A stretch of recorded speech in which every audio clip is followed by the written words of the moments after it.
जय हिंद दोस्तों, आप सभी लोग कैसे हैं। आप सभी का परफेक्ट सर में मैं विवेक द्विवेदी हार्दिक स्वागत करता हूं। आज की इस वीडियो के अंदर हम बेसिकली सिर्फ और सिर्फ क्यूब और क्यूब रूट निकालना सीखेंगे। जी हाँ, square, square root, cube, cube root का ये चैप्टर चल रहा है। जैसा कि मैं आपको पहले भी बता चुका हूं, इंपॉर्टेंट चैप्टर है। यदि आप किसी भी बैंकिंग एग्जाम की तैयारी कर रहे हैं तो लगभग उसमें आपको 3 नंबर के जो क्वेश्चंस है वो पूछेगा, और वहीं दूसरे किसी एग्जाम की तैयारी कर रहे हैं तो 2 से 3 क्वेश्चन आपको आता ही आता है। एसएससी जीडी की बात करें, सीआईएसएफ की बात करें, उसमें आपको 2 से 3 क्वेश्चन देखने को मिल जाएंगे इस चैप्टर के। तो आइए स्टार्ट करते हैं इस चैप्टर को। मैं आपको फिर से बता दूं, क्यूब और क्यूब रूट के ऊपर बेस्ड जितने भी क्वेश्चन है वो बताऊंगा। स्पेशली मैं आपको बता दूं, इसके ऊपर जो थ्योरी होती है ये भी आती है, ये भी मैं यहीं पर क्लियर कराने वाला हूं। इसके अलावा जो एल्जेब्रिक फॉर्मूले लगाते हैं, एल्जेब्रिक फॉर्मूले को किस तरीके से हम क्यूब में इस्तेमाल करते हैं, वो सब कुछ आज के इस वीडियो के अंदर। तो आइए स्टार्ट करते हैं। थ्योरी के नाम पे एक क्वेश्चन जरूर आपको देखने को मिलेगा जहां पे ये बोलेगा कि 2 कंसेक्यूटिव नंबर्स हैं, 2 क्रमागत घन हैं, और आपको बताना है कि उनका अंतर कैसे होने वाला है। तो देखिए, जिन्हें हमारे जवानों को ये पता है कि सर 1 का क्यूब 1 का होता है, 2 का क्यूब 8, 3 का क्यूब 27, 4 का क्यूब 64, 5 का 125, 6 का 216, 7 का 343, इस तरीके से 20 तक जिन्हें क्यूब याद है तो उन्हें इसका आंसर निकालने में बहुत ज्यादा दिक्कत नहीं होगी। क्यों, ये बता देता हूं। देखो, पहली चीज तो ये है कि अगर आपको याद नहीं है, कोई बात नहीं, पता चल गया कि हमें याद नहीं है, याद कर लो, सामने ही आपके रखा हुआ है, और आपको क्या करना है, बस नोट करना है। 10 बार नोट कर लिया सुबह, 10 बार नोट कर लिया शाम को, मतलब आप ये बता रहा हूं कि 3 दिन के अंदर आपको ये चीज याद हो जाएगी। ओके, तो देखिए क्वेश्चन क्या था कि 2 कंसेक्यूटिव नंबर्स हैं, 2 क्रमागत घन हैं, उनका अंतर कैसा होगा। तो यहां पर हम निकाल लेते हैं 1 और 2, ये 2 क्या है, क्रमागत संख्या है, इनका घन अगर निकालते हैं तो ये 1 और 8 निकलता है। इनका अंतर कितना है, तो आप बोलेंगे सर 8 में से 1 गया तो बचेगा 7, और वहीं अगले 2 क्रमागत संख्याओं का जो अंतर है वो निकालता हूं मैं, घनों का अंतर निकालता हूं तो कितना निकलेगा, 27 में से 8 जाएगा तो कितना बचेगा, ये 19 बचेगा। ऐसे ही 27 में से 64 माइनस कर लो, तो ये जितनी बार भी निकलेगा उतनी बार जो भी संख्या आएगी वो विषम आएगी, यानी ऑड आएगी। कैसे पता चल रहा है मुझे, देखो यहाँ 7 लिखा है, ये 19 लिखा है, इसी तरीके से ये आगे भी बढ़ता जाएगा। और सबसे बड़ी बात, ये 1 8 में से घटा रहे हैं, देखो ये विषम संख्या है और ये सम संख्या है, ये सम संख्या है, ये विषम संख्या है। समझ में आ रही बात, यानी ये जो है ये ऑड नंबर है, ये इवन नंबर है, फिर ये इवन नंबर है, ये ऑड नंबर है। भाई इवन नंबर और ऑड नंबर को जब माइनस करोगे हमेशा जो आंसर आएगा वो ऑड में ही आएगा, वो इवन में नहीं आएगा।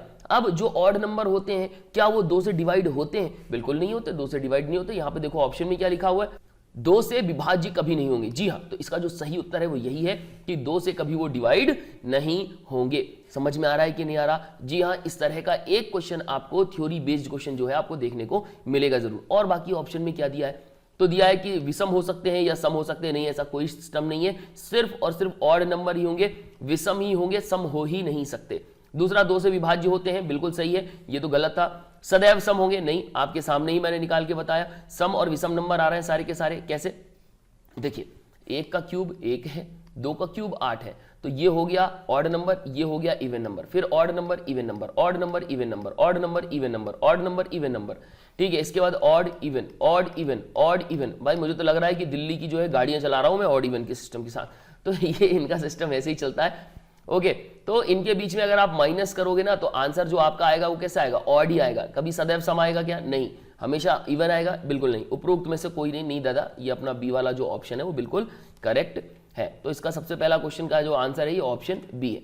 सेकंड क्वेश्चन कि अपने को बोल रहा है 1001 का क्यूब निकालिए, तो हम क्या करें? पहला तरीका तो ये कि हमने 1001 लिखा, मल्टीप्लाई किया 1001 के साथ, जो आंसर आया फिर उसका मल्टीप्लाई किया हमने 1001 से, और ये हमारा आंसर निकल गया कितनी देर में? 15 मिनट में। बढ़िया था क्या? ओके, तो ऐसा नहीं करना है। देखो, जब बात आती है इतने बड़ी संख्याओं की और वो भी क्यूब निकालना है तो निकाल सकते हो, मैं मना नहीं कर रहा हूं यार, मैं आपकी काबिलियत पे बिल्कुल शक नहीं कर रहा हूं, ठीक है, बिल्कुल सही है, आप निकाल सकते हो, मल्टीप्लाई करोगे, निकालोगे, लेकिन कोशिश करो कि थोड़ा सा फास्ट निकाल लो। थोड़ा सा फास्ट कैसे निकलेगा, यहां पर अगर हमें पता है एल्जेब्रिक फॉर्मूले तो ये बहुत ज्यादा हेल्प कर देंगे हमारी।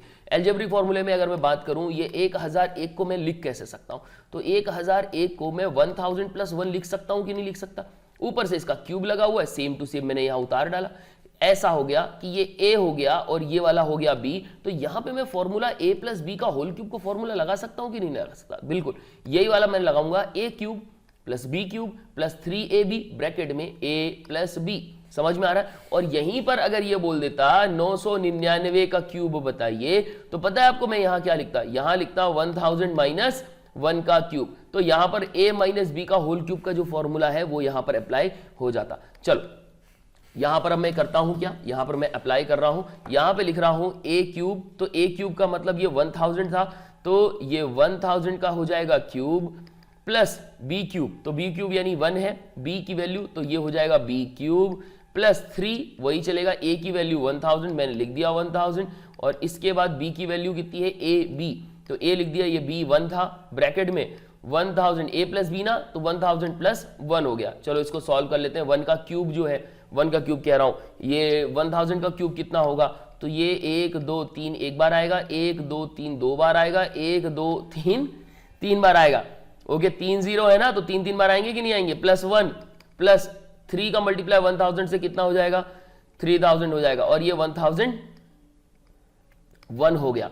मल्टीप्लाई कर लेते हैं कितना हो जाएगा, इसको 1 1 2 3 4 5 6 7 8 9, ठीक है बन गए ना पेयर, नहीं तो गड़बड़ी नहीं हो जाए यहाँ पर। 3 3 6 3 का इनो सही है, प्लस में 1 चल रहा है, 3000 का ये जो है 1001 में मल्टीप्लाई करूंगा तो कितना हो जाएगा, 3 1 कम 3 और ये 2 0 और 3 1 कम 3 और ये 3 0 बाद में पीछे ये लग गए। ओके अब इसको जोड़ लो, जोड़ोगे तो कितना हो जाएगा, ये हो जाएगा सबको मैं यहाँ पे लिख रहा हूँ कितने जीरो हैं, 1 2 3, तो ये 1 2 3 यहाँ तक तो चली रहा और प्लस का 1, तो यहाँ सबसे नीचे लास्ट में पहले 1 आएगा, फिर 2 0 आएंगे, लगा दिया मैंने 2 0, फिर यहाँ पर आएगा 3, तो बिल्कुल 3 लगा दिया, फिर आएंगे 2 0, फिर मैंने लगा दिए 2 0, फिर इसके बाद आएगी बारी 3 की, ये लगा दिया 3, कितने नंबर हो गए 3 3 6, तो यहाँ 3 चलेगा 3 चलेगा, ये 6 और ये चला गया, 1 2 0 ये आएगा और ये फिर 1 आएगा।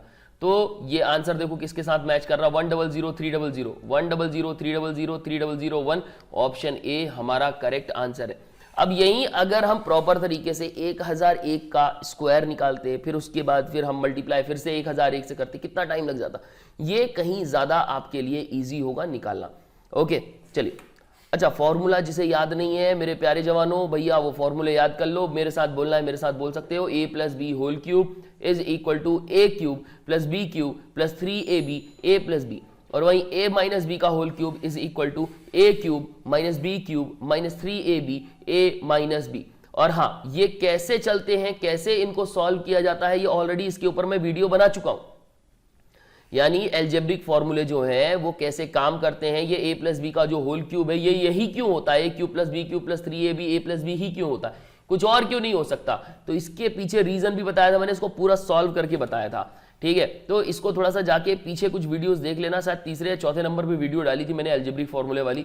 ओके चलिए बढ़ते हैं नेक्स्ट क्वेश्चन की तरफ। नेक्स्ट क्वेश्चन बोल रहा है 10.999 का क्यूब ये निकटतम है, किसके निकटतम है, ऑप्शन दिया हुआ है। सबसे पहली चीज तो 10.999 को मैं क्या लिख सकता हूं, 10.999, यानी मैं इसको 11 लिख सकता हूं, निकटतम बोला है इसलिए, और इसका क्यूब, और हमें पता है तो 11 का क्यूब क्या होता है भाई, देखो 11 का क्यूब होता है 1331, कितना होता है 1331। अब ये 1331 के करीब सबसे पहले सबसे ऑप्शन में सबसे करीब कौन सा, 1000 है क्या, नहीं है, 1330 है क्या, देखो बिल्कुल सही है, 1330 1331 के सबसे करीब है, फिर 900 है, 1550 है, इनमें से कोई नहीं, इसका सही आंसर है ऑप्शन बी 1330 सबसे ज्यादा करीब है। नेक्स्ट क्वेश्चन है 15625 का घनमूल होगा, यानी ये पूछ रहा है 15625 इसका क्यूब रूट बताइए। अब गलती से भी क्यूब रूट के लिए ये डिवीजन मेथड इस्तेमाल मत कर लेना, इसके लिए सिर्फ एक ही मेथड है फैक्टराइजेशन, वो भी प्राइम फैक्टराइजेशन मेथड, उसी का इस्तेमाल यहाँ पे मैं करने वाला हूं। यहाँ लिखूंगा 15625 और सबसे पहले मैं किससे डिवाइड करूंगा, 5 से ही डिवाइड करना चालू करूंगा। चलिए तो 5 से डिवाइड करूंगा तो हो जाएगा 5 3 15, इसके बाद 5 एकम 5, इसके बाद हो गया 5 दूनी 10 पचम 25, इसके बाद ये हो गया 5 अका 30, इसके बाद हो गया 5 दूनी 10 पचम 25, इसके बाद 5 एकम 5, इसके बाद हो गया 5 दूनी 10 पचम 25, इसके बाद 5 दूनी 10 पचम 25, इसके बाद 5 पचम 25 हो गया, इसके बाद 5 एकम 5 हो गया। तो इसको मैं कितने टाइम्स लिख सकता हूं, इसको 5 को 1 2 3 4 5 और 6 बार लिख सकता हूं। तो 1 2 3 4 5 और 6 बार। देखिए अगर आप लोगों को याद हो, जैसे कि मैंने पिछली क्लास में बताया था कि जो स्क्वायर रूट होते हैं ना, तो उसमें हम कितने के बनाते थे पेयर, दो दो के बनाते थे, क्योंकि सामने 2 लिखा होता था। यहां पर कितना लिखा, 3 लिखा है, तो यहां पर अंदर हम कितने कितने के पेयर बनाएंगे, जी हाँ 3 3 के पेयर बनाएंगे। ध्यान रखना कितने कितने के पेयर बनाएंगे, 3 3 के पेयर बनने वाले हैं। मैं फिर से बोल रहा हूं, कितने कितने के पेयर बनाएंगे, क्यूब रूट में कितने के पेयर बनाएंगे, 3 3 के पेयर बनेंगे। तो यहां पर ये 5 का 3 पेयर बनेगा, फिर ये 5 का 3 पेयर बनेगा। तो यहां पे एक क्वेश्चन और कि जब हम नेक्स्ट चैप्टर में जब घातांक और करनी कर रहे होंगे, इंडाइसेस और सर्ट्स कर रहे होंगे, तो उस टाइम पे अगर 1 से ज्यादा, मतलब ये 3 की जगह 4 आ जाए, 5 आ जाए, तो जो नंबर्स होंगे तो क्या हमें उनका 5-5 का भी पेयर बनाना पड़ सकता है। बिल्कुल सही, ऐसा ही होता है। ठीक है, तो ये जो क्यूब रूट होता है ना, इसमें 3 3 के पेयर बनते हैं और एक संख्या बाहर निकलती है। एक संख्या बाहर निकाल दी, मल्टीप्लाई बाय ये एक 5 संख्या निकल गई बाहर, तो 55 25 हो गया, यानी 25 इसका सही उत्तर है। ये दिया हुआ है ऑप्शन डी हमारा करेक्ट आंसर है। 15,625 का जो घनमूल है, क्यूब रूट है, वो क्या है, 25 है। अब दूसरी चीज और कि यहां पर आप इसको बिना सॉल्व किए भी निकाल सकते थे, अगर थोड़ा सा हम कॉमन सेंस इस्तेमाल करते तो। आखिर कैसे, जो लास्ट में संख्या क्या दी हुई है, 5 दी हुई है ना, तो यहां पर अगर हमें पता है कि यहां पर 1 से लेकर 10 के बीच में, क्योंकि लास्ट में संख्या जो होगी या तो 1 होगी, 2 होगी, 3 होगी, लास्ट का मतलब यूनिट डिजिट। पीछे वाली जो संख्या, जैसे 11 में 1 है, 12 में 2 है, 13 में 3 है, लास्ट वाली जो संख्या है ना, अगर इसको हम देखें तो आप इससे भी अनुमान लगा सकते हो कि यहां पर लास्ट में हमेशा 5 ही आता है। इसके 5 वाले के लास्ट में क्या आता है, 5 आता है, और ऐसी कोई भी संख्या नहीं है जिसमें लास्ट में क्या आता हो, 5 आता हो। दिख रहा है आपको, कहीं नहीं दिख रहा ना, सिवाय 1 के 5 के। मतलब जो संख्या के अंतिम में 5 आएगा, उसका स्क्वायर रूट हो, क्यूब रूट हो, जो भी निकालना है, अंतिम में 5 ही आने वाला है। तो यहां पर ऑप्शन में 29 दिया था, 23 दिया था, 27 दिया था और 25 दिया था। तो इसका सही उत्तर क्या होता, ऑप्शन डी होता। इतना करने की जरूरत नहीं थी, लेकिन हाँ हमें बनना चाहिए, क्योंकि यहां पर 15 हो सकता था, 25 हो सकता था, 35 हो सकता था और 45 भी हो सकता था। ऐसे भी ऑप्शन हो जाते हैं। चलिए बढ़ते हैं नेक्स्ट क्वेश्चन की तरफ। यहां पर दिया हुआ है 0.002197 और बोल रहा भैया इसका क्यूब रूट बताइए।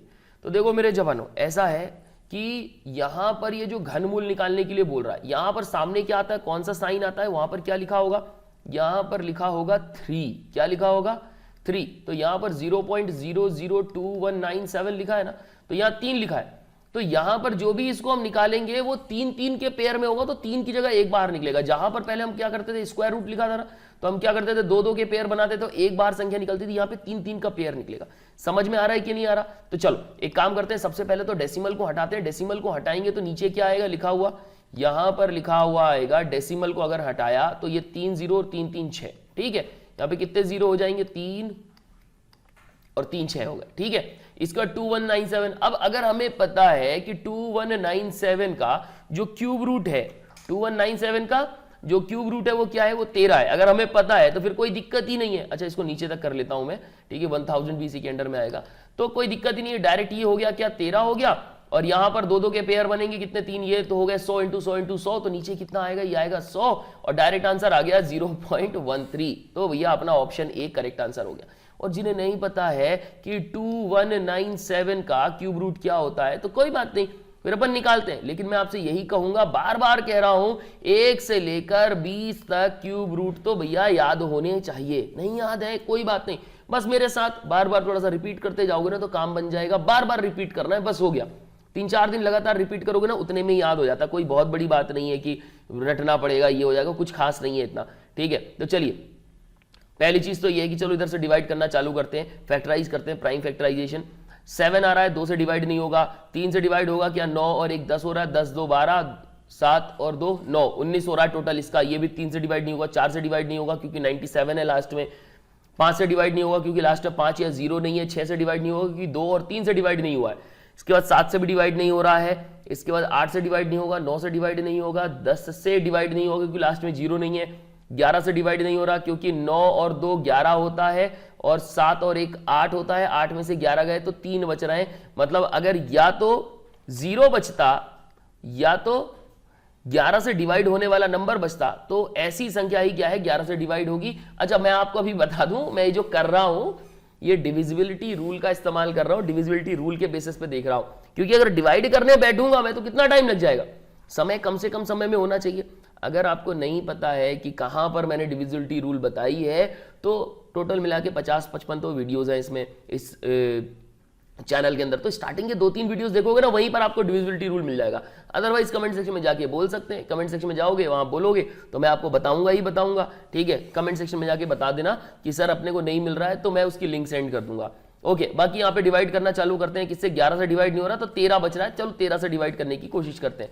2197 को अपन 13 से डिवाइड करेंगे तो कितना हो जाएगा, 13 एकम 13, 21 में से 13 गए तो 7 और 1 8 बचेगा, 89 होगा।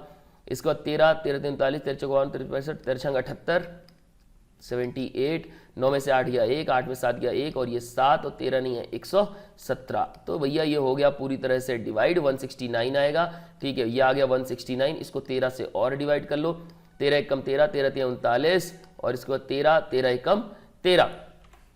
ओके, तो यहां पर मैं इसको क्या लिख सकता हूं, इसको लिख सकता हूं 2197 को 13 इंटू 13 इंटू 13 अपॉन में इसको लिखूंगा 100 इंटू 100 इंटू 100। ये क्यूब रूट तो चल ही रहा है यहाँ पे। अच्छा, ये क्यूब रूट चल रहा है, ठीक है। 3 का पेयर था, एक 13 बाहर आ गया।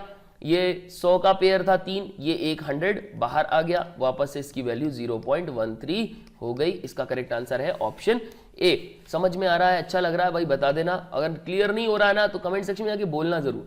क्यूब रूट में दिया है 7/875, क्यूब रूट में दिया है 7/875 और बोल रहा है कि इसकी वैल्यू बताइए। तो सबसे पहले इसको काट दो, 7 एकम 7, इसके बाद 1 बचेगा, 17 हो गया, 7 दूनी 14, 3 बचेगा, इसके बाद 7 गुना 35, यानी टोटल कितना बच रहा है, क्यूब रूट 1/125 बच रहा है। ओके, इसको हम कैसे लिख सकते हैं, इसको लिख सकते हैं 1/5 इंटू 5 इंटू 5। देखो 125 को अगर आप तोड़ोगे तो कैसे लिख सकते हो, 5 इंटू 5 इंटू 5 लिख सकते हो। आप बोलो तो मैं यहां पे फिर से फैक्टराइज करके बताऊं, प्राइम फैक्टराइजेशन करना है क्या, चलो कर देता हूं। 5 दूनी 10, 5 25 और ये 5 25 और ये बचेगा 5 एकम 5, ये आ गए 3। इसके बाद क्या करेंगे, ये 3 के एक पेयर बना लो, एक बाहर आ जाएगा तो 1 अपॉन कितना हो जाएगा, 5 हो जाएगा। अब देखो 1 जो है ना, 1 का मल्टीप्लाई कितनी बार भी 1 से करोगे वो वैल्यू उतनी ही रहने वाली है, उसमें कोई चेंजेस नहीं होंगे। आपको पता है ये चीज हमें सिखाती है, हमें ये सिखाती है कि अगर आप वही कर रहे हो जो अभी तक आप करते आए हो तो कोई चेंजेस नहीं होंगे। 1 में मैं अभी भी कह रहा हूं, 1 में आप कितनी बार भी 1 का मल्टीप्लाई कर दो हमेशा आंसर 1 ही आएगा। अगर 1 में अगर आप छोटा सा डिफरेंस भी अगर आप कर रहे हो, हर रोज साल में कितने दिन होते हैं, 365 दिन होते हैं ना, 1 का मल्टीप्लाई करोगे आपको 365 दिन ही मिलेंगे, इसमें कोई डिफरेंस नहीं मिलेगा। लेकिन वहीं आपने सिर्फ और सिर्फ अपने आप में एक छोटा सा भी डिफरेंस अगर आपने किया, 1.001 का भी परसेंट का डिफरेंस किया, आपका आंसर चेंज हो जाएगा, आप बदल जाएंगे। मेरी बात समझ में, फाइनली जो है 1 साल के बाद आप में कुछ ना कुछ बदलाव देखने को मिलेगा। ये 1 हमें सिखाता है, 1 हमें सिखाता है, ठीक है। तो ये सब चीजों को फोकस करो। नंबर्स हैं, नंबर्स केवल हम उनके साथ खेलते नहीं है, केवल एग्जाम में ही वो नहीं आते, हमारे जिंदगी की बहुत बड़ी सीख देकर जाते हैं ये नंबर्स, ठीक है। तो सीखिए इनसे, थोड़ा सा ऑब्जर्व करिए क्या सिखा रहे हैं, क्या बता रहे हैं, देखिए, क्योंकि ये भी कुछ ना कुछ बोलते हैं। पता है आपको ये नंबर्स और क्या बोलते हैं? जैसे अगर मैं कोई संख्या है, हम लोग बोलते हैं ना कि कई बार कि let the number be X, कोई भी संख्या है वो एक्स मान लो। आपको पता है कि हर बार जो एक्स है उसकी संख्या, उसका मान बदल जाता है, लेकिन ये जो संख्याएं होती हैं 1 2 3 4 5, ये क्या बताती हैं कि मैं जैसा हूं, मैं जैसी हूं, वैसे की वैसे ही, कोई बदलाव नहीं। मतलब संख्या 1 है वो 1 ही होगी, कभी वो कोई दूसरा मान अपना नहीं बताएगी। लेकिन जो और जो होती हैं, एक्स हो गए, वाई हो गए, जेड हो गए, ये हर बार अपना मान क्या कर देते हैं, बदल देते हैं। तो बदलते हुए लोगों के साथ पहले दूरी बनाइए और अपने आप को बताइए कि आप जैसे हैं वैसे ही है, और अपने आप में अगर कुछ बदलाव कर सकते हैं, कुछ अच्छे, तो बदलिए। आने वाला समय आप अपने लक्ष्य को प्राप्त कर सकेंगे। चलिए आगे बढ़ते हैं। यहां पर हो गया 1/5, तो 1/5 ऑप्शन में दिया है क्या? बिल्कुल दिया है, ऑप्शन डी हमारा करेक्ट आंसर है। नेक्स्ट क्वेश्चन है 55वां, यहां दिया है 3.2 गुणे में 5.4 और बोल रहे हैं भाई साहब कि इसका मल्टीप्लाई करेंगे 0.3 से और क्यूब, और बताओ इसकी वैल्यू क्या होगी। पहली बात तो ये कि कभी भी इस तरीके के अगर क्वेश्चंस आते हैं, कभी भी एकदम से ब्रैकेट मत खोल दो, नियम जानो। नियम क्या होता है? नियम होता है बी बॉड मास का। ये क्या कहता है? पहले तो वेनिकुलम सॉल्व होगा, फिर ब्रैकेट सॉल्व होता है, यानी कि पहले ब्रैकेट के अंदर जो मल्टीप्लीकेशन है पहले ये होने वाला है। गलती से भी कुछ और मत कर देना, तो पहले मल्टीप्लाई होगा। तो यहां पर मैंने किया 3.2 और यहाँ एक देखो एक चीज मिस्टेक कर दी मैंने, मल्टीप्लीकेशन है, यहाँ पे क्या होना चाहिए था, डिवीजन होना चाहिए था, ठीक है, तो यहाँ पे डिवाइड कर दिया मैंने, तो मल्टीप्लीकेशन इंटू 5.4 हो गया, और ये डिवाइड में चल रहा था 3 की पावर 3, तो इसको मैं लिख सकता हूं 0.3 into 0.3 into 0.3 is equal to अपना आंसर अब आएगा। अब ये प्रॉपर तरीके से हो गया। अब इसको करना है, डेसिमल को हटाओगे तो नीचे 10 आ जाएगा, एक डेसिमल को और हटाओगे तो एक जीरो और बढ़ जाएगा, वहीं इस डेसिमल को हटाओगे तो ऊपर जो है एक 10 बढ़ेगा, इधर से एक डेसिमल को हटाओगे एक जीरो बढ़ेगा, इधर से एक डेसिमल को हटाओगे तो एक जीरो बढ़ेगा। तो ये क्या हो रहा है, 2 जीरो से क्या हो गया, ये 2 जीरो कैंसिल हो गए, मतलब कितना बच रहा है 3 2 इंटू 5 4 इंटू 10 अपॉन में कितना आ रहा है 3 इंटू 3 इंटू 3। ओके, अब इसको कट कर दो 3 से, अगर इसको मैं काट दूं तो 3 एक कम 3 और 3 से 23 3 अठे 24, इसके बाद और काट सकते हैं, 3 संग 18 हो गया और 3 टू जा कितना हो गया 6 हो गया, तो ये हो गया 32 इंटू 2 इंटू 10, तो ये हो गया 2 टू जा 4 और 3 टू जा 6 64 और 10 का मल्टीप्लाई करेंगे तो 640 हो जाएगा। ऑप्शन बी हमारा करेक्ट आंसर है। नेक्स्ट क्वेश्चन भाई, नेक्स्ट क्वेश्चन में दिया हुआ है 0.8 का क्यूब माइनस 0.4 का क्यूब अपॉन में 0.8 का क्यूब प्लस 0.4 का क्यूब। अगर आप ये सोच रहे हैं इसका कॉमन ले लें, क्यूब प्लस माइनस करके आंसर निकाल दें, तो मेरे जवानों ऐसे बहुत सारे लोग सोचते हैं और इसी वजह से उनका एग्जाम निकल नहीं पाता, क्योंकि उनको पता ही नहीं कि यहां पर क्या करना है। देखो प्लस और माइनस का भी तो फोकस करो, या आपने एक दूसरे को काट दिया, उसी में से 8 से 8 काट दिया, 4 से 4 काट दिया, कुछ नहीं बचा, आंसर 1 है। ऑप्शन में कई बार वो 1 भी दे देते हैं, और यहां पर क्या होता है हम सोचते रह जाते हैं कि भाई यहां पर क्या गड़बड़ हो गई। यहां पे एल्जेब्रिक फॉर्मूला लगेगा, कौन सा फॉर्मूला लगेगा, यहां लगेगा a cube minus B cube का फॉर्मूला लगेगा ऊपर वाले में, और नीचे वाले में लगेगा a cube plus B cube का फॉर्मूला लगेगा नीचे वाले में। देखो 0.8 का क्यूब है, ये a क्यूब मान लेंगे इसको, और माइनस 0.4 है, इसको b क्यूब मान लेंगे। अब यहां पे अप्लाई करेंगे a माइनस बी, यानी 0.4 माइनस 0.8 माइनस 0.4, ये a माइनस बी हो गया, और ब्रैकेट में a स्क्वायर यानी 8 का 0.8 का क्या होगा स्क्वायर हो जाएगा, ये स्क्वायर प्लस b स्क्वायर यानी 0.4 का क्या हो जाएगा स्क्वायर हो जाएगा, प्लस ab यानी 0.8 मल्टीप्लाई बाय 0.4। मेरी बात समझ में आ रही है कि नहीं आ रही है? और वैसे ऐसा नहीं है कि 0.8 का आपने क्यूब निकाल लिया, 0.4 का आपने क्यूब निकाल लिया, इसको आपस में माइनस कर लो। 0.8 का क्यूब निकाल लिया प्लस 0.8 का 0.4 का क्यूब निकाल लिया, इनको आपस में इधर प्लस कर लो इधर माइनस कर लो, फिर डिवाइड कर दोगे, आंसर आपका आ जाएगा। लेकिन क्या होता है जब हम एल्जेब्रिक फॉर्मूले लगाते हैं ना, तो थोड़ा सा हमारे लिए ईजी हो जाता है, आराम से हम इसको कर सकते हैं। चलो नीचे वाले में करते हैं, ये हो जाएगा 0.8, ये होगा प्लस वाले में प्लस हो जाएगा 0.4, इसके बाद ये हो जाएगा 8 का स्क्वायर, तो 0.8 का स्क्वायर प्लस 0.4 का स्क्वायर माइनस 0.8 इंटू 0.4। समझ में आ रहा है कि नहीं आ रहा? अच्छा, ऊपर प्लस है और इधर अंदर माइनस दिया है, कैसे हो रहा है इतना मत सोचना, जब फाइनली जब आप करोगे तो आपको अपने आप समझ में आएगा कि कैसे हो गया है ये। ओके, यहां पर मैं ये नहीं बता रहा हूं कि कैसे a cube plus B cube जो है आंसर ये माइनस में कहां से आ रहा है, ये चीज मैं ऑलरेडी बता चुका हूं। एल्जेब्रिक फॉर्मूलेज मैंने सॉल्व कराए थे कि कैसे a क्यूब और b क्यूब की वैल्यू आती है। यहां पर आगे बढ़ते हैं, यहां पे अगर 0.8 में से 0.4 को माइनस कर दो तो आप भी जानते हैं कितना आएगा 0.4 आएगा। 8 और 4 को यहां जोड़ देंगे तो 0 पॉइंट कितना हो जाएगा 8 4 12 यानी 1.2 हो जाएगा। तो यहां पे मैं लिख रहा हूं कितना, ये हो गया अपना 1.2 हो गया। मल्टीप्लाई में तो चल ही रहा है, 8 का स्क्वायर कितना होता है 8 8 जा 60, 8 9 64, तो ये हो गया कितना 64.64 होगा, प्लस 4 चौको 16 तो ये हो जाएगा 0.16, प्लस 8 चौको 32 तो ये हो गया मल्टीप्लाई कर दिया 32 और कितना हो गया 0.32, अपॉन में कितना चल रहा है, ये सब मल्टीप्लाई में ही है एक दूसरे के। इसके बाद वही सेम चीज हो गई 8 टाइम 64 यानी 64 हो गया, प्लस 4 चौको 16 यानी 0.16 हो गया, और माइनस में 8 चौको 32 यानी माइनस में 32 हो गया। अब इसको हम सॉल्व कर लेते हैं। सॉल्व करेंगे तो क्या हो जाएगा, देखो पहली बात तो ये डेसिमल से ये डेसिमल कैंसिल हो जाएगा, डेसिमल हटाएंगे तो 0 आएगा, ऊपर वाले का नीचे तो 0 से 0 कैंसिल हो जाएगा, और क्या कर सकते हैं 4 3 12 कर सकते हैं।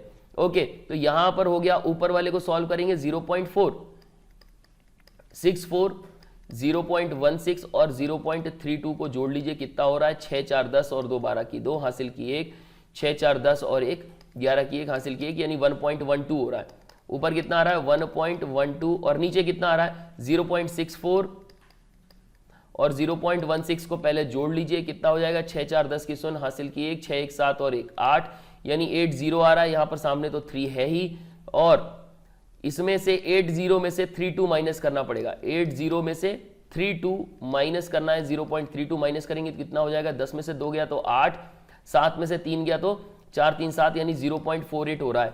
ओके, तो ये हो गया अपना कितना 0.48। ओके, अगर आपको दिख रहा है तो मैं क्या कर रहा हूं, ये डेसिमल हटाऊंगा तो यहां पर 2 0 बढ़ जाएगा, यहां से डेसिमल हटाऊंगा तो ऊपर 2 0 बढ़ जाएगा, तो ये 2 0 से 2 0 कैंसिल हो गए। तो यहां पर कितना बच रहा है, यहां पर बच रहा है 112 अपॉन में 3 इंटू 48। क्या एक दूसरे को और हम काट पा रहे हैं, बिल्कुल। यहां पर जो है 2 से कट जाएगा तो 2 से काट दीजिए इसको, तो हो जाएगा कितना 2 4 जा 8, 2 5 जा 10, 2 5 जा 10, 2 6 जा 12, इसके बाद 2 2 जा 4, 2 4 जा 8 और काट सकते हैं 2 से, ये हो जाएगा 2 2 जा 4 और 2 8 जा 16, 2 1 जा 2, 2 2 जा 4 और काट सकते हैं 2 1 जा 2, 2 4 जा 8, 2 6 जा 12 और काट सकते हैं 2 7 जा 14, 2 3 जा 6। ओवरऑल कितना आंसर बच रहा है, ये बच रहा है 7 अपॉन, ये 3 बचा हुआ था और 3 3 3 जा 9, यानी आंसर आएगा अपना 7 अपॉन 9, ऑप्शन ई हमारा करेक्ट आंसर है। तो चलिए बढ़ते हैं अगले क्वेश्चन की तरफ। यहां पर दिया है क्यूब रूट 1331। देखो मैं सीधे सीधे कर रहा हूं, अब यहां पर मैं यहां पे क्यूब रूट नहीं निकालूंगा कि मैं यहां पे 11 इंटू 11 इंटू 11 करूं और फिर पेयर निकालूं इसका और इसके बाद बाहर करूं, मैं ये नहीं करने वाला हूं। मैं डायरेक्ट आपको बताऊंगा कि 1331 जो है क्यूब रूट क्या होता है इसका, भाई 11 होता है। 216 किसका क्यूब रूट होता है, ये होता है 6 का। इसके बाद यहां पर दिया है 729 का क्यूब रूट क्या होता है, ये 9 का होता है डायरेक्ट, क्योंकि अब याद करो ज्यादा जरूरी है। और ये 64 किसका होता है, ये 4 का होता है, तो मैंने यहां पे 4 लिख दिया और ये प्रश्न चिन्ह का आंसर निकालना है। 11 इंटू 6 कितना होता है, 66 होता है, प्लस 9 प्लस 4 जोड़ दीजिए कितना हो जाएगा, ये हो जाएगा 66 प्लस 4 70 और ये हो जाएगा 79। सो हमारा आंसर है 79। देखो कितना फास्ट हो गया अगर हमें पता है तो, और अदरवाइज अगर पता नहीं होता तो मैं क्या करता, 1331 को फिर मैं लिखता 11 इंटू 11 इंटू 11, फिर क्यूब रूट ये हो गया, फिर इसके बाद मल्टीप्लीकेशन में दिया हुआ है तो मैं यहां पर क्या करता, मल्टीप्लाई करता, फिर 216 को मैं क्या लिखता, 216 को मैं लिखता फिर यहां पर 6 इंटू 6 इंटू 6। मेरी बात समझ में आ रही है क्यूब रूट में। फिर प्लस ये जो है 729 को क्या लिखता, फिर इसको लिखता 9 into 9 into 9, okay cube root हो गया, और फिर 64 को लिखता 4 इंटू 4 इंटू 4 और फिर कैंसिल करता। तब तक ये मतलब बहुत ज्यादा एक्सेस टाइम जा रहा है। सिर्फ हमें अगर याद नहीं है तो कोशिश करो याद कर लो, 20 तक तो बिल्कुल जवान पर ही होना चाहिए कि आपसे बोला 15 का स्क्वायर सॉरी 15 का क्यूब कितना है, तुरंत निकल गया, 7 का क्यूब कितना, तुरंत निकल गया। ओके, अब बढ़ते हैं अगले क्वेश्चन की तरफ। दिया है 58 में 52 का स्क्वायर माइनस 7 का cube multiply by 12 okay is equal to x into 4। यहां पे एक प्रश्न चिन्ह की जगह जो है वैल्यू क्या आने वाली है। देखिए 52 का स्क्वायर तो निकालना पड़ेगा, तो 52 का स्क्वायर मैं निकाल के बता रहा हूं। माइनस में 7 का क्यूब कितना होता है, ये होता है 343 मल्टीप्लाई बाय 12 दिया है is equal to x into 4 दिया हुआ है। ओके 52 का स्क्वायर कितना होगा, सीधी सीधी बात है, यहां पर आप 52 इंटू 52 कर लो पहला तरीका, और दूसरा तरीका 50 प्लस 2 का होल स्क्वायर निकाल दो, जल्दी निकल जाएगा। 2 2 जा होता है 4, 5 दूनी होता है 10, 5 दूनी 10, तो ये हो जाएगा 20, 20 का शून्य हासिल की 2 और 5 25, 25 और 2 कितना हो गया 27, तो 2704 ये हो गया अपना 52 का स्क्वायर, तो ये हो गया 2704 minus 343 into 12 is equal to 4x। देखो पहले मल्टीप्लीकेशन होता है फिर माइनस होता है, ध्यान रखना, तो पहले मल्टीप्लीकेशन करेंगे, 343 का मल्टीप्लाई करेंगे हम 12 में, 12 दूनी 24, 12 3 36 की 6 हासिल की 3, 12 चौको 48, 48 और 3 51 की 1 हासिल की 5।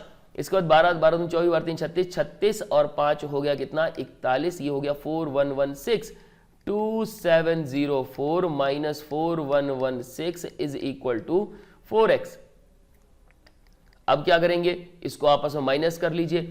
4116 में से 2704 को माइनस करोगे कितना हो जाएगा, 6 में से 4 गए तो कितना बचा 2, 1 में से 0 गया तो 1 बचेगा, 11 में से 7 गए तो 7 4 11 होता है, 3 में से 2 गया तो 1, माइनस का 1412 बचेगा is equal to 4x। x को यहीं छोड़ दीजिए और माइनस का 1412 जो दिया है ये मल्टीप्लाई में था, दूसरी तरफ जाएगा तो डिवाइड में हो जाएगा, 4 से काट दीजिए, 4 दूनी 8, 4 3 12, इसके बाद बचेगा 2, 4 पंचे 20 और 4 3 12, माइनस का 353 आ रहा है, ऑप्शन सी हमारा करेक्ट आंसर है। नेक्स्ट क्वेश्चन, बहुत प्यारा क्वेश्चन भाई, इस तरह के क्वेश्चन जो है आपके एग्जाम में बहुत फ्रीक्वेंटली पूछते हैं कि अगर आपको बोल देंगे कि ये इस वैल्यू का घनमूल जो है इतना है, तो बताइए इसका प्लस इसका प्लस इसका कितनी वैल्यू होगी इसकी। बहुत ही ज्यादा एग्जाम में पूछा जाने वाला क्वेश्चन।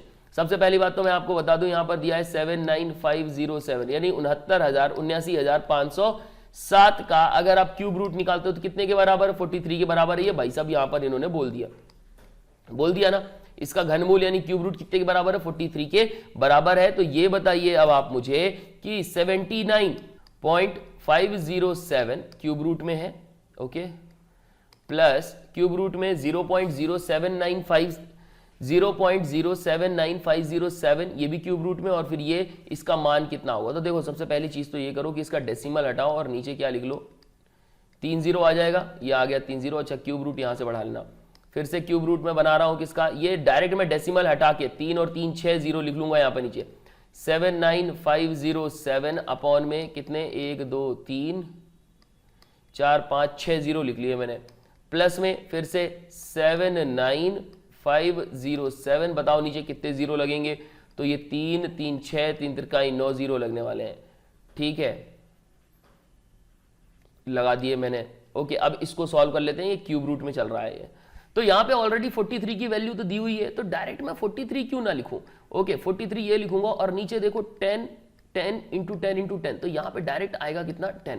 और यहां पे फिर से मैं वही 43, क्योंकि क्यूब रूट हमें तो पता है 43 हो गया। यहां पे मैं किसकी 2 0 के साथ जो है क्या, यानी 100 इंटू 100 इंटू 100 जो है क्यूब रूट होगा किसका, सॉरी क्यूब किसका होगा? 100 का क्यूब होगा। तो क्यूब रूट से क्यूब कैंसिल हो जाएगा, नीचे कितना बचेगा? 100 बचेगा। प्लस 79507 की वैल्यू कितनी है भाई? ऑलरेडी दी है 43 अपॉन में, यहां पर देख लो कितने कितने की बन रहे हैं। अच्छा, 3 3 के पेयर बन रहे हैं, तो यहां पर 3 0 का अपन ने बना लिया पेयर। समझ में आ रहा है ना कि यहां पर 1000 का क्यूब हो जाएगा ये 3 0 फिर 3 0 और फिर 3 0।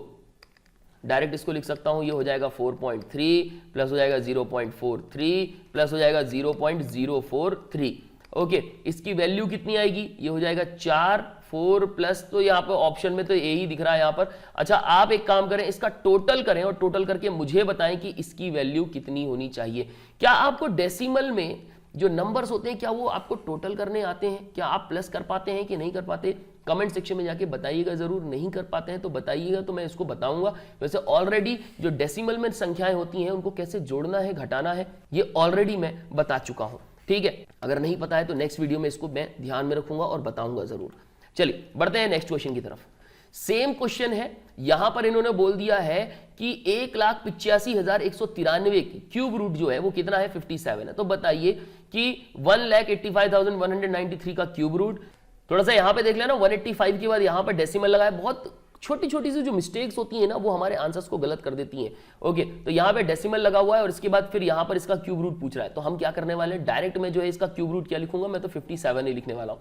ठीक है, डायरेक्ट में और कुछ नहीं कर रहा, 57। इसके बाद मैं अगर इसको क्या करता हूं, अच्छा यहाँ पे डेसिमल है तो यहाँ पे 185.193 है, तो इसका डायरेक्ट में वैल्यू लिख लेता हूं 57 अपॉन में क्या होता, ये 3 0 आता, 3 0 आता नीचे है ना, 1000 आता, तो यहां पर मैं क्यूब रूट इसको कैसे लिख सकता था? 10 का क्या कर सकता था? क्यूब कर सकता था। इट मींस बाहर क्या आएगा? सिर्फ और सिर्फ 10 आएगा, और बाकी 185,193 इसके लिए डायरेक्ट मैंने लिखा यहां पे 57 अपॉन नीचे कितने जीरो आएंगे? तो 3 3 6 और 3 का 9, यानी नीचे कितने जीरो बनेंगे? 3 0 बनने वाले हैं। डायरेक्ट मैं लिख सकता हूं 57 प्लस 5.7 प्लस 0.057 होगा। तो चलिए इसको जोड़ लेते हैं, इसको जोड़ेंगे 57 हो जाएगा, डेसिमल के नीचे डेसिमल आएगा और इसके बाद दिया है 0.057। तो हमारा आंसर कितना हो जाएगा? ये हो जाएगा 757, 5 5 10 2 12 की 2 हासिल किए कि हो जाएगा 62.757। कहां दिया हुआ है 62.757? ये दिया हुआ ऑप्शन डी हमारा करेक्ट आंसर है। देखो थोड़ा सा जो है अब मैं धीरे धीरे मैं फास्ट होने लगा हूं। अगर आपको लगता है सर ज्यादा फास्ट बता रहे हैं तो भी बोलना है, स्लो बताना है तो भी बता दो। ठीक है, कम क्वेश्चंस बता रहा हूं तो भी बता दो। देखो ऑन एन एवरेज जो है ना, अब मैं 10 क्वेश्चन लेने लगा हूं, क्योंकि 10 क्वेश्चन जो होते हैं ना सफिशिएंट होते हैं, इनफ होते हैं कि एक बार में बन जाए। आप कहेंगे सर दिन में 2 वीडियोस डालनी है, तो मैं दिन में 2 बार में मैं आपको बताने लगूंगा, 20 क्वेश्चन भी बताने लगूंगा। हाँ, 20 क्वेश्चन अगर करने लगे तो ये मान लो कि मजा आ जाएगा, 3 महीने में अपना कोर्स कंप्लीट हो जाएगा। जी हाँ, अगर पर डे हमने 20 क्वेश्चन किए, 20 क्वेश्चन तो नहीं कहूंगा, 16 क्वेश्चन जरूर कहूंगा कि 16 या 17 क्वेश्चन अगर पर डे अगर हम करने लगते हैं, सुबह 10 क्वेश्चन कर रहे हैं, शाम को 10 क्वेश्चन कर रहे हैं, बस इतना ही, बहुत ज्यादा दिमाग में जोर नहीं डालना, कोई किताब परचेस करने की जरूरत नहीं है, कुछ नहीं, बस थोड़ा सा मेरे पे विश्वास करिए और बस जो जो क्वेश्चन बताता चल रहा हूं उसी के हिसाब से बस आप चलते चलो। ओके, आप भरोसा करिए, आपका भरोसा टूटेगा नहीं। तो मैं इस वीडियो को यहीं एंड करता हूं। गुड डे, गुड बाय, जय हिंद।